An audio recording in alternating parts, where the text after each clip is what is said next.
सभी को बड़े दिन की बहुत बहुत शुभकामनाएं। Merry Christmas to all of you and a blessed new year.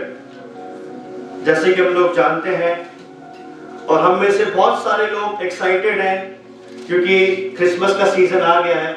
हम लोग दिसंबर के महीने में हैं और जैसे पिछले संडे भाई साहब ने और हमने आपको बताया था कि जो दिसंबर का महीना है इसमें जितने भी इतवार आते हैं इन सब का कोई ना कोई महत्व है और हर एक इतवार एक थीम रखता है। पिछले बार का थीम किस किस को याद है? पिछले संडे का थीम क्या था? बहुत बढ़िया। अब सच में परमेश्वर के वचन के प्रति ईमानदार है और आज का जो हमारा थीम है वो है प्रेम। क्या है? कैसा प्रेम, किसका प्रेम और क्यों प्रेम, आज हम सीखेंगे। आइए हम लोग अपने अपनी बाइबल्स में निकालेंगे रोमियो की पत्री उसका 5वां अध्याय 6 से लेके 11वीं आयत तक हम पढ़ेंगे। रोमियो की पत्री उसका 5वां अध्याय 6 से लेके 11वीं आयत तक हम पढ़ेंगे। The epistle of apostle Paul to the Romans chapter 5 verses 6 to 11। इसका हेडिंग है परमेश्वर से मेल। क्योंकि जब हम निर्बल ही थे तो मसीह ठीक समय पर भक्तिहीनों के लिए मरा। किसी धर्मी जन के लिए कोई मरे ये तो दुर्लभ है, परंतु हो सकता है किसी भले मनुष्य के लिए कोई मरने का भी साहस करे। परंतु परमेश्वर हम पर अपने प्रेम की भलाई इस रीति से प्रकट करता है कि जब हम पापी ही थे तभी मसीह हमारे लिए मरा। अतः जबकि हम अब उसके लहू के कारण धर्मी ठहरे तो उसके द्वारा परमेश्वर के क्रोध से क्यों ना बचेंगे, क्योंकि बैरी होने की दशा में उसके पुत्र की मृत्यु के द्वारा हमारा मेल परमेश्वर के साथ हुआ। तो फिर मेल हो जाने पर उसके जीवन कारण हम उद्धार क्यों ना पाएंगे। केवल यही नहीं परंतु हम अपने प्रभु यीशु मसीह के द्वारा जिसके द्वारा हमारा मेल हुआ है परमेश्वर में आनंदित होते हैं। हम सब परमेश्वर में आनंदित हैं और एक आनंद हमसे कोई नहीं छीन सकता है। आज का जो हमारा शीर्षक है इस प्रचार का वो है यहोवा परमेश्वर का प्रेम हमारे लिए। क्या है? यहोवा परमेश्वर का प्रेम हमारे लिए।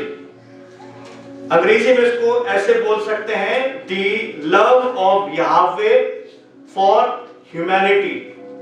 मनुष्य जाति से परमेश्वर ने प्रेम किया, समस्त मानव जाति से परमेश्वर ने प्रेम किया।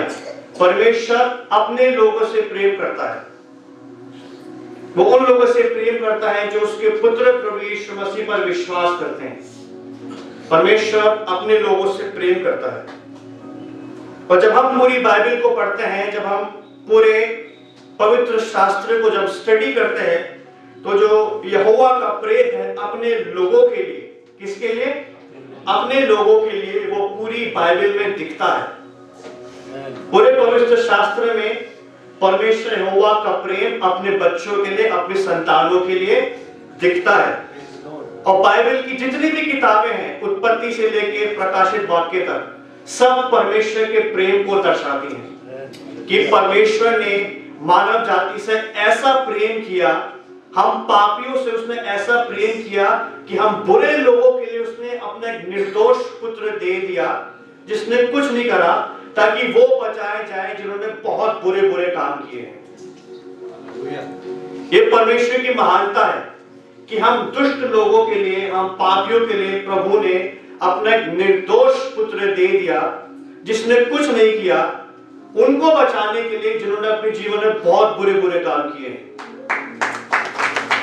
ये परमेश्वर का प्रेम है, एक महान प्रेम है। और बाइबल के विद्वान इस बात को बताते हैं कि जो बाइबल आपके हाथ में है, एक बार बाइबल दिखा दीजिए। ये जो बाइबल है ये परमेश्वर का प्रेम पत्र है आपके लिए। हम सब ने अपने अपने टाइम में लव लेटर्स लिखे हैं, और हम जानते हैं कि उसमें हमने क्या क्या लिखा है। हमने अपना प्रेम दिखाया है, डेमोन्स्ट्रेट किया है। वैसे ही बाइबल एक लव लेटर है जो परमेश्वर की ओर से हमारे लिए दिया गया है, और इस बाइबल में परमेश्वर अपने प्रेम को दिखाता है। बहुत सारे लोग होते हैं जो जस्ट प्रेम की जस्ट बातें करते हैं, दिखाते नहीं, लेकिन परमेश्वर प्रेम की बातें करता भी है और प्रेम दिखाता भी है। हालेलुया। वो हमसे प्रेम करता रहता है। हम रोज अपने जीवन में परमेश्वर के विरुद्ध जाते हैं, हम हमेशा परमेश्वर के प्रति विश्वासघाती बन जाते हैं, लेकिन फिर भी परमेश्वर हमसे प्रेम करता है। क्यों करता है वो प्रेम हमसे? उसका प्रेम हमारी समझ से परे है।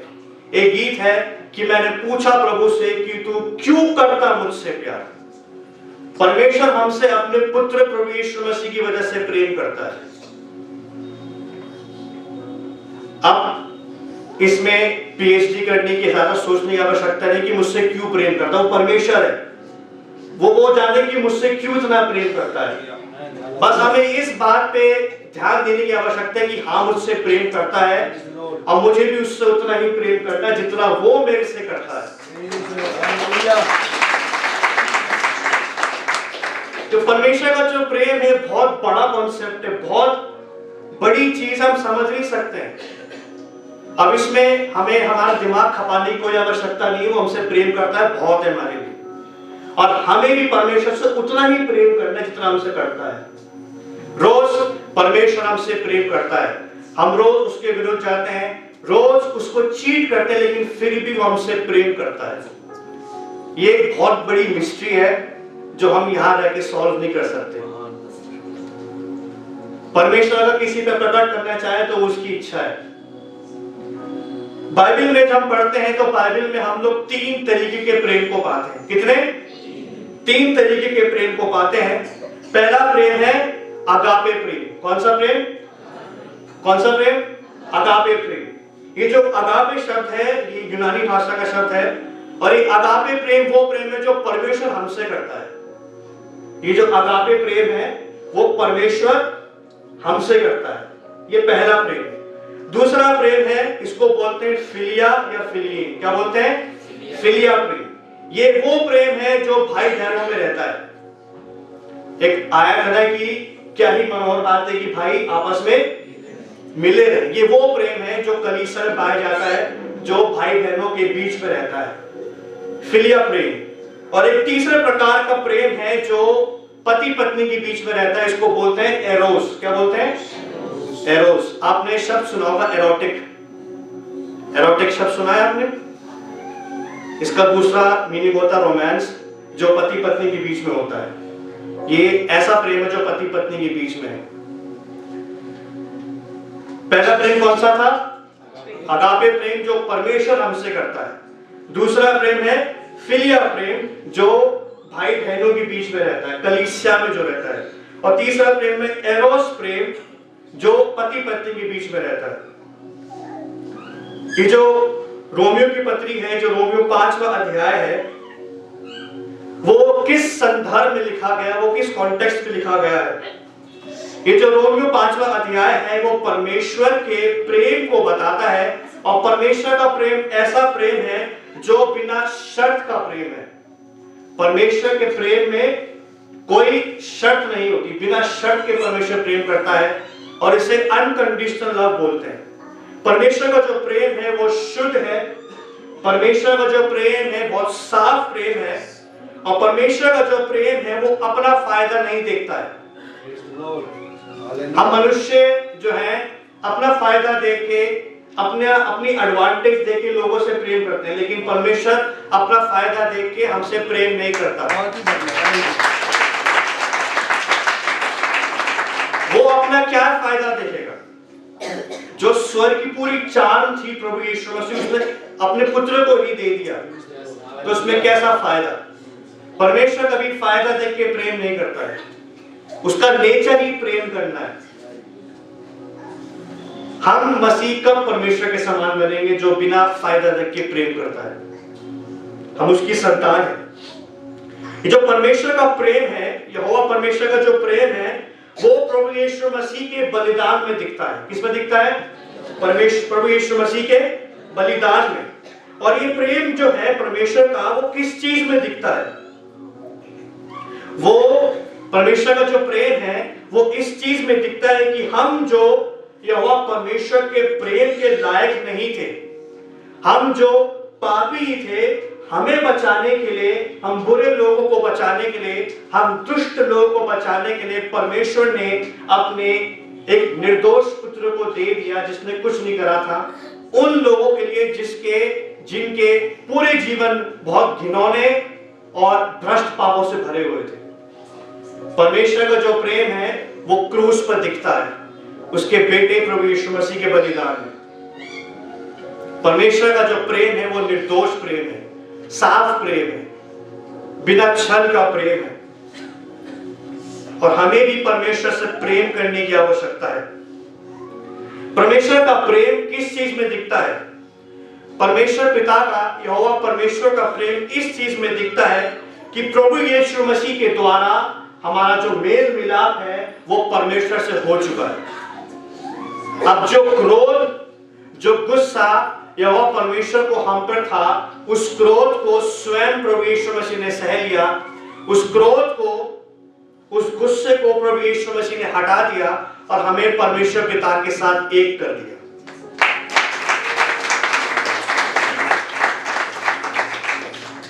जिस गुस्से के मैं लायक था, जिस डांट के मैं लायक था, उस व्यक्ति ने उस डांट को अलग कर दिया जिसने कुछ नहीं किया था, और एक ऐसे व्यक्ति को परमेश्वर ने मिला दिया था जो हमेशा परमेश्वर के विरुद्ध रहता है।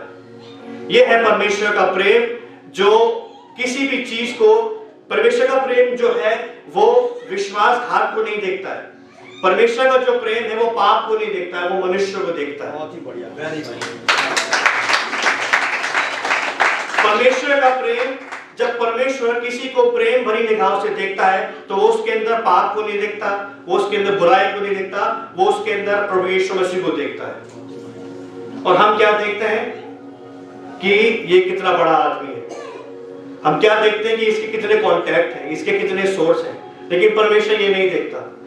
परमेश्वर हमारे जीवन में आपको अपने हाथों की कलाकृति के समान देखता है। आपको बात समझ आ रही है? परमेश्वर ने आपको बहुत प्रेम से बनाया है। परमेश्वर आपको उस रूप में देखता है कि मैंने इसको बनाया, ये मेरा बेटा है।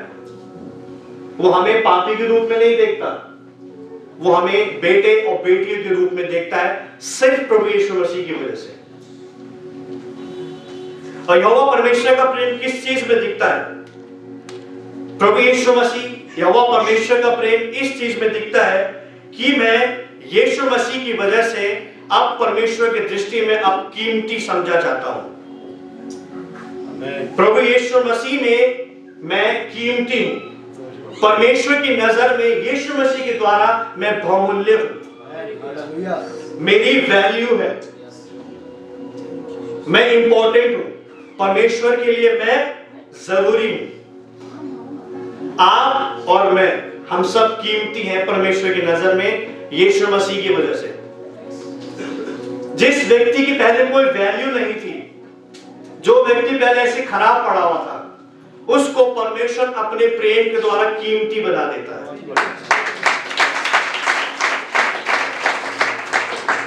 संसार भले हमारी कदर करे या ना करे, याद रखे परमेश्वर आपकी कदर करता है। हालेलुया। आप और मैं वैल्यू रखते हैं यीशु मसीह की नजर में। आप अपना नाम लेके बोले कि मैं वैल्यू रखता हूं। अभिषेक कीमती है परमेश्वर की नजर में। भले ही आपके मित्र आपकी कदर नहीं करते, फर्क नहीं पड़ता, परमेश्वर आपकी कदर करता है।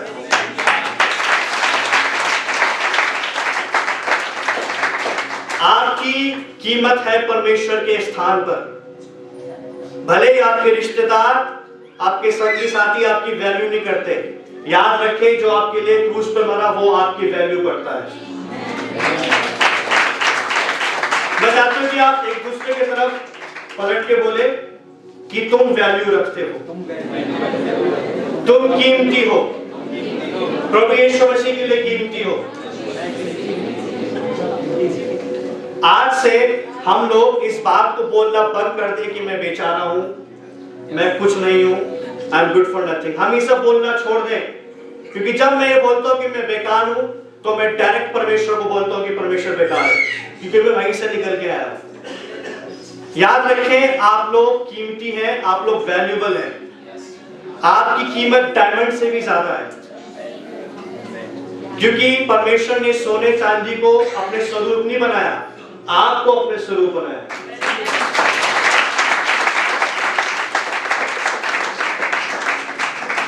परमेश्वर यहोवा का प्रेम किस चीज में दिखता है? उसका प्रेम इस चीज में दिखता है कि पहले मेरा आकार खराब था, पहले मेरा रंग रूप बिगड़ा हुआ था, लोगों ने मुझे कुचला हुआ था, लोगों ने मुझे दबा के रखा हुआ था। लेकिन परमेश्वर का प्रेम इस चीज में दिखता है कि परमेश्वर ने मुझ कूड़े कबाड़े को कूड़े में से उठाया, मुझे साफ किया, मेरे रंग रूप को ठीक किया और मुझे शुद्ध किया, पवित्र किया और मेरे आकार को आज अच्छा कर दिया है। पहले मेरी दिशा और दशा खराब थी, लेकिन प्रभु यीशु मसीह ने अपने प्रेम के द्वारा मेरी दिशा और दशा को बदल दिया। मुझ कूड़े को प्रभु यीशु मसीह ने डायमंड बना दिया। कूड़े में से उठाकर मेरे रंग को प्रभु यीशु मसीह ने साफ किया, मेरे ऊपर से पाप नाम की धूल को हटाया, मुझे धोया अपने लहू से और आज मैं चमक रहा हूं सिर्फ प्रभु यीशु मसीह की वजह से। ये परमेश्वर का प्रेम है कि एक व्यक्ति को कूड़े में से उठाकर उसे साफ करता है और उसको सबसे टॉप पर पहुंचा देता है, क्योंकि टॉप पर पहुंचाने का काम परमेश्वर का है। याद रखें, बाइबल में जितनी भी प्रतिज्ञा है, जितनी भी प्रॉमिसेस हैं, वो आपके लिए है। और प्रभु यीशु मसीह ने नए नियम में क्या बोला कि यदि तू मुझसे मेरे नाम से कुछ मांगेगा तो मैं उसे दूंगा। हम मसीह इसलिए पीछे रह जाते हैं क्योंकि हम मांगते नहीं है। आपका अधिकार है, आप मांगे। आप बोले परमेश्वर को कि प्रभु आप मुझे सर बनाए। वो हमसे ऐसा प्रेम करता है कि अपने प्रेम के द्वारा अपने सारे काम छोड़कर वो आपको सर बनाने में लग जाता है। वो खुद तो इस काम में लगा रहता है और जो स्वर्ग में जो सैकड़ों तादाद में जो सरदूत हैं, वो उनको भी आपके लिए लगा देता है। 6वीं और 7वीं आयत पढ़ेंगे। इसमें क्या लिखा है?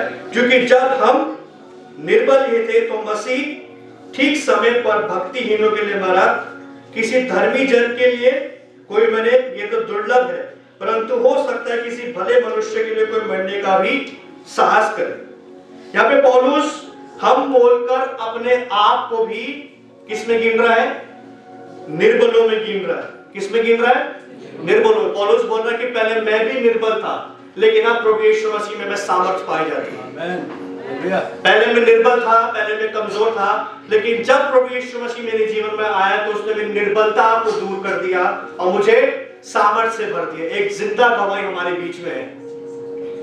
अभी हमने सुना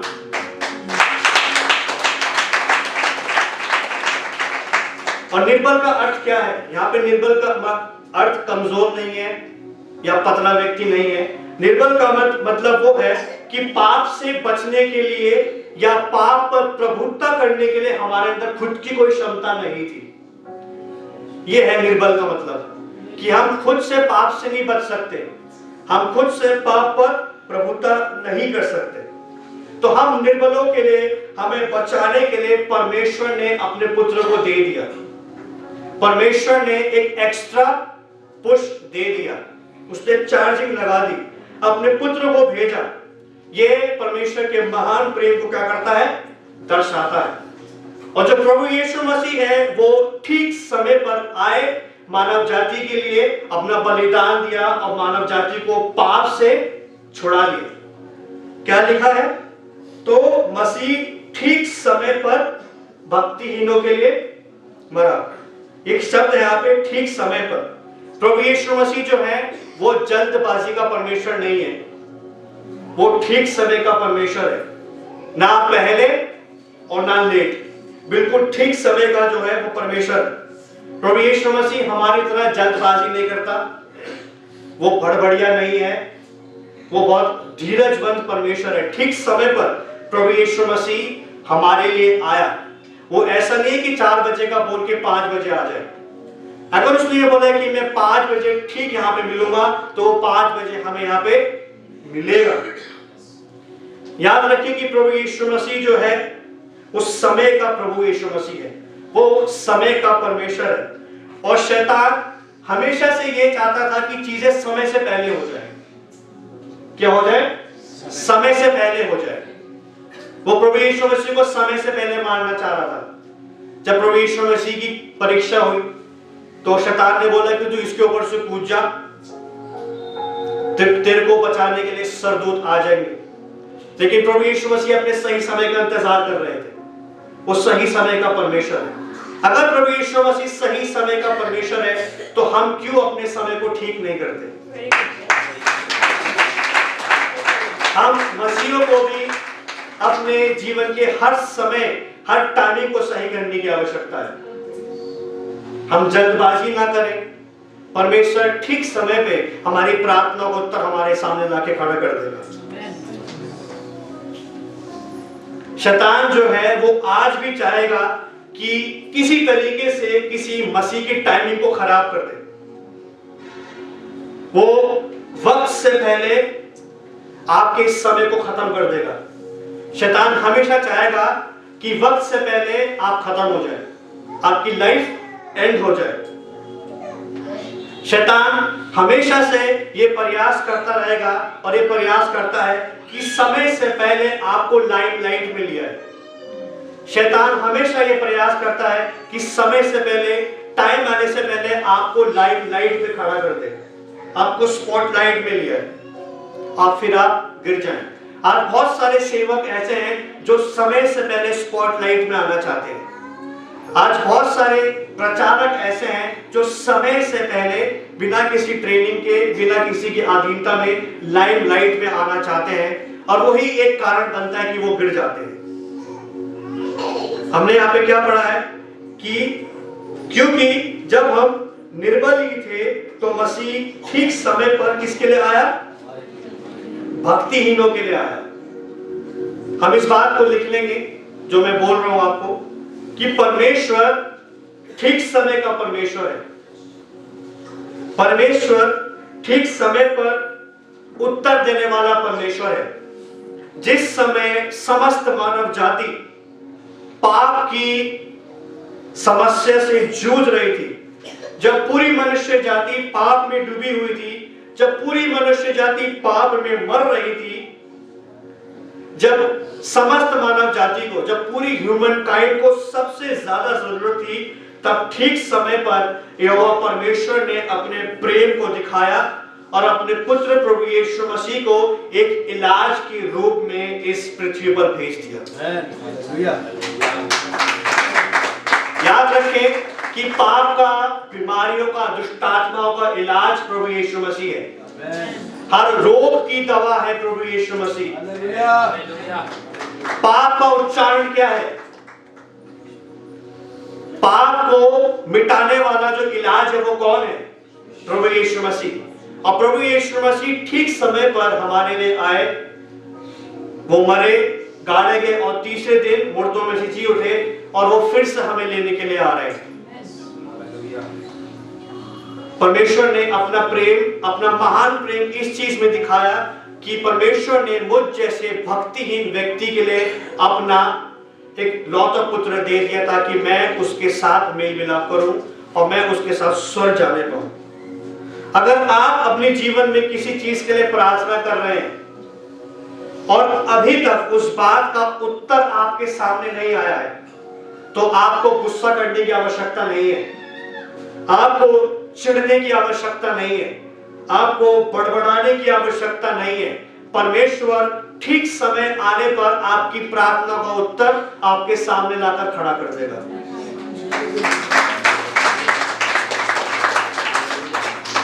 हमें यहोवा परमेश्वर पर गुस्सा करने की आवश्यकता नहीं है, हमें यहोवा परमेश्वर से नाराज होने की आवश्यकता नहीं है। हमें परमेश्वर से बदतमीजी करने की आवश्यकता नहीं है, क्योंकि परमेश्वर से नाराज होके, उससे क्रोधित होके, उससे बदतमीजी करके हमारा कोई फायदा नहीं होगा। ऐसा नहीं होगा कि वो हमें पीछे की लाइन से खड़ा करके आगे खड़ा कर देगा, वो हमें और पीछे कर देगा। हम अपने अपने समय का क्या करें? इंतजार करें। हम धीरज धर के बैठे रहे। ये पवित्र आत्मा का फल है पेशेंस, धीरज। हम अपनी अपनी बारी का इंतजार करें और चुपचाप परमेश्वर के समय का इंतजार करें, और परमेश्वर जो है वो वफादार परमेश्वर है, वो आपके सामने ठीक समय पर आपकी प्रार्थना को उत्तर लाके खड़ा कर देगा। जब मैं इस बात को सोच रहा था, पढ़ रहा था कि ठीक समय पर प्रभु यीशु मसीह आए, तो मेरे दिमाग में प्रभु ने बात डाली कि हम लोग धीरज धर के बैठे रहे। परमेश्वर सीएमडी के लिए उसके भवन का इंतजाम अपने समय पर कर देगा।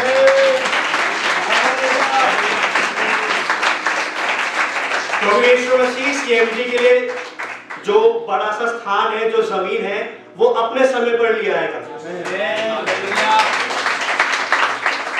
बस हमें धीरज धर के बैठना है। और इस बात को मैं आपको बता दूं कि हम लोग बड़ी बड़ी मिनिस्ट्रीज को देख के चिढ़े ना, उनको देख के बड़बड़ाए ना। परमेश्वर ने उनको उनका हिस्सा दे दिया है और वो हमारा हिस्सा भी देने वाला है।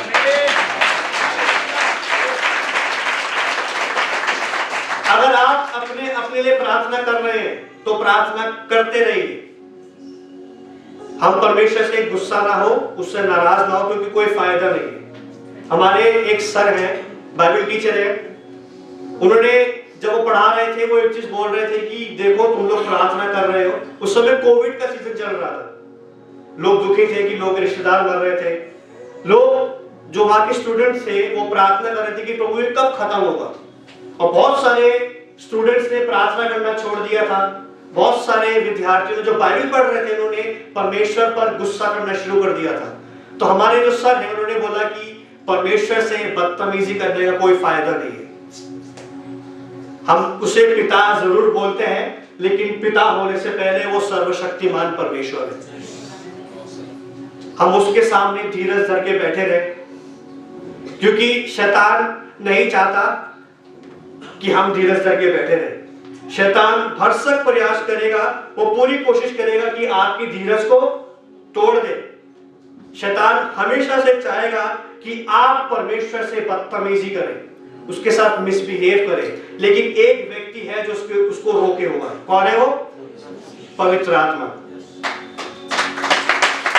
जहां शैतान आपके मन में तेजी डालेगा, वहीं आप पवित्र आत्मा की सहायता ले, पवित्र आत्मा आपको शांत कर देगा।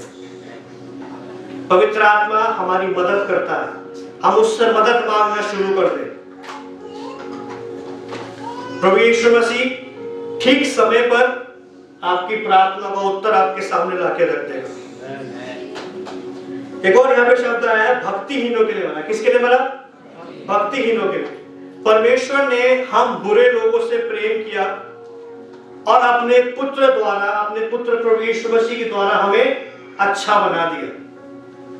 प्रभु परमेश्वर पिता ने, यहोवा परमेश्वर ने भक्तिहीनों से प्रेम किया। और अंग्रेजी में क्या लिखा है कि he loved the ungodly। यीशु मसीह में आने से पहले हम भी भक्तिहीन थे। कौन थे? भक्तिहीन थे। हम भक्त लोग नहीं थे, हम बहुत बुरे थे। हम अपना फायदा करने के लिए दूसरों को नुकसान करते थे। हम ऊपर चढ़ने के लिए दूसरों की जड़ें काट देते थे।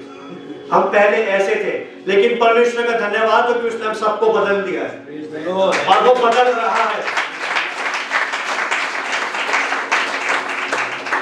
यहाँ पे जो शब्द आया है भक्तिहीन, अंग्रेजी में इस प्रकार से लिखा है कि for when we were still without strength in due time Christ died for the ungodly. वो भक्तिहीनों के लिए मरा। और जब हम इसकी असली भाषा में, जब मूल भाषा में, यूनानी भाषा में जब पढ़ते हैं, तो भक्तिहीन का मतलब क्या होता है? भक्तिहीन का मतलब होता है वो व्यक्ति जो कपटी है, वो व्यक्ति जो छली है, वो व्यक्ति जो अविश्वासी है, वो व्यक्ति जो अशुद्ध है और बेईमान है। ये सारी क्वालिटीज पहले हमारे अंदर थी यीशु मसीह में आने से पहले। यीशु मसीह में आने से पहले हम सब यही थे। हम कपटी थे, हम छली थे, हम विश्वासघाती थे। लेकिन जैसे ही हम प्रभु यीशु मसीह में आए, मसीह ने अपने आत्मा के द्वारा हमारे अंदर से हटा दी और हमें एक भक्ति वाला व्यक्ति बना दिया। हम सब पहले ऐसे ही थे, भक्तिहीन, लेकिन फिर भी भक्तिहीनों से परमेश्वर ने प्रेम किया। क्या आज आप और मैं ऐसे लोगों से प्रेम करते हैं? हम कहलाते तो परमेश्वर के, लेकिन क्या हम बुरे लोगों से प्रेम करते हैं? अब आप सोचिए कि वो महापवित्र परमेश्वर वो पापियों से कैसे प्रेम कर सकता है, लेकिन फिर भी करता है क्योंकि वो परमेश्वर है। उसके नेचर में ही प्रेम करना है, हमारे नेचर में प्रेम करना नहीं आया। हम लोग प्रेम की बातें बोलते तो हैं, लेकिन हम प्रेम दिखाते नहीं। यीशु मसीह को छोड़ क्या कोई इस दुनिया में ऐसा व्यक्ति है जो भक्तिहीनों के लिए मर जाए? कोई नहीं है, सिर्फ प्रभु यीशु मसीह है। और हम जो यीशु मसीह के लोग कहलाते हैं, हमें भी ऐसे ही बनना चाहिए, भक्तिहीनों से प्रेम करने वाला, उन लोगों से प्रेम करने वाला जो हमारा बुरा करते हैं, उन लोगों से प्रेम करने वाला जो हमारा नुकसान करते हैं। ये बहुत खरी टीचिंग है, ये ऐसी टीचिंग है जो बहुत सारे लोग एक्सेप्ट नहीं करते, लेकिन ये बाइबल की शिक्षा है। प्रभु यीशु मसीह ने क्या बोला कि तू अपने दुश्मन से प्रेम कर, जो तुझे सताते उनके लिए क्या कर। ये बहुत मुश्किल चीज है, लेकिन हमें करना पड़ेगा, क्योंकि परमेश्वर ने भी हमसे प्रेम किया, क्योंकि हम भी परमेश्वर को सताने वाले थे। हम आज भी परमेश्वर को सताते हैं, वो आज भी हमसे प्रेम करना नहीं भूलता है। हम आज भी दूसरों का नुकसान करते, लेकिन फिर भी परमेश्वर हमसे प्रेम करना नहीं छोड़ता है। यह है परमेश्वर का प्रेम, जो बिना शर्त का प्रेम है। हम आज भी भक्तिहीन हो जाते हैं, लेकिन फिर भी प्रभु अपनी दया में हमसे प्रेम करना नहीं छोड़ता है। अगर आज अनुकूल मेरे से थोड़ी सी मिसबिहेव कर दे, तो मैं इससे प्रेम करना, इससे बात करना छोड़ दूंगा। अब आप सोचिए, क्या परमेश्वर इससे प्रेम करना छोड़ेगा? बिल्कुल नहीं। हम जो परमेश्वर के कहलाते हैं, हमारे अंदर परमेश्वर का प्रेम आना चाहिए।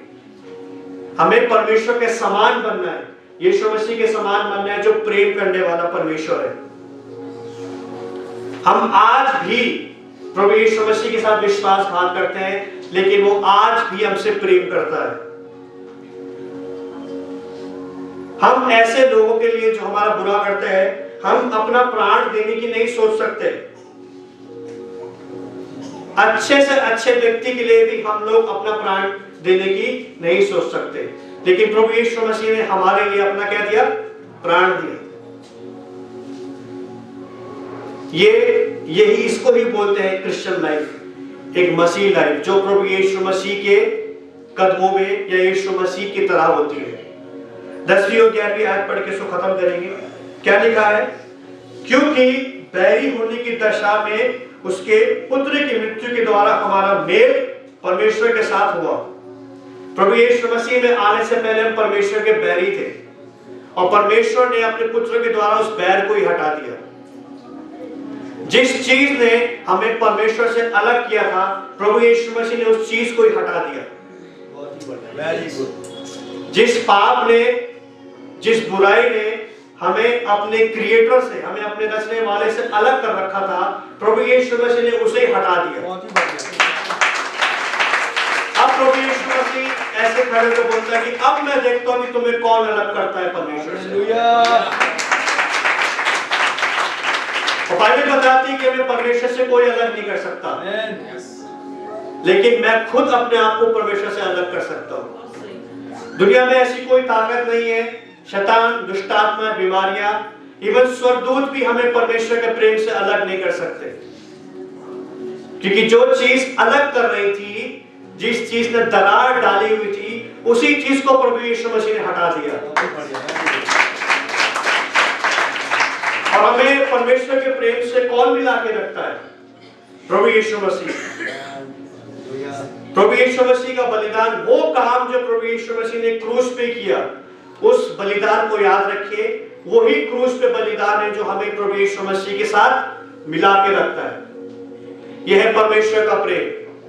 परमेश्वर उन लोगों से प्रेम कर रहा है जो उसके पहले बैरी थे। अब परमेश्वर ने बैर ही हटा दिया, आप अलग होके दिखाओ। आइए हम प्रार्थना करें, अपनी आंखों को बंद करें। और मैं चाहता हूं कि हम लोग परमेश्वर के प्रेम को बहुत गंभीरता से लें और परमेश्वर के प्रेम के लिए आइए प्रभु का धन्यवाद दें। हर एक व्यक्ति हम धन्यवाद दें कि परमेश्वर ने हम जैसे नालायकों का मेल मिलाप अपने से कराया। प्रभु जी, हम आपका धन्यवाद देते हैं कि आपने हमें लायक बनाया। हम पहले आपके बैरी थे, अब आपके दोस्त कहलाए जाते हैं। प्रभु आइए प्रभु यीशु मसीह के बलिदान की तारीफ करें, उसकी स्तुति करें। हम प्रभु के प्रेम की तारीफ करें, उसके प्रेम की वजह से हम लोग यीशु मसीह का नाम ले सकते हैं। प्रभु यीशु मसीह के बलिदान की वजह से हम लोग परमेश्वर का नाम ले सकते हैं। प्रभु जी, आपके प्रेम के लिए आपका धन्यवाद देते हैं कि आपने मुझ जैसे दुष्ट प्राणी से प्रेम किया, मुझ भक्तिहीन व्यक्ति से प्रेम किया प्रभु, और आज मैं आपकी संतान कहलाता हूं।